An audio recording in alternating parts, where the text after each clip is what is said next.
সামাইরা ছোটোবেলা থেকেই এভাবে খুব সুন্দর করে মাথা নেড়ে নেড়ে না বলে।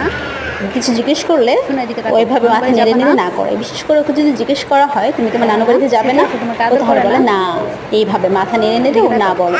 এখন অবশ্য মুখেও বলতে পারে না, এগুলো শিখেছে। সারাক্ষণ দুষ্টুমি করতে থাকে, খেলতে থাকে, খুব দুষ্টুমি হয়ে গেছে। ও খুব মিষ্টি করে হাসেও।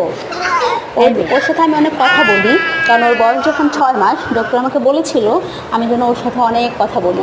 কারণ বাচ্চাদের সাথে সবসময় কথা বললে ওদের যেমন শ্রবণ শক্তি ক্লিয়ার হয়, ওরা যেমন মানুষের কথা সহজে বুঝতে পারে, মাথার এরপর হচ্ছে তারা কথা বলতেও তাড়াতাড়ি কথাও বলতে শিখে যায়। সেজন্য আমি ওর সাথে সবসময় কথা বলি। ও যখনই খেলে আমি বিভিন্ন ধরনের কথা বলি। যেহেতু ওকে নিয়ে আমি একা থাকি, তাই হচ্ছে আমি আমার সব কাজগুলো ওর সাথে কথা বলে বলে করি। রান্নাঘরে ওকে আমি নিয়ে যাই এবং ম্যাক্সিমাম সময়ই ওর সাথে আমি খেলা করতে থাকি।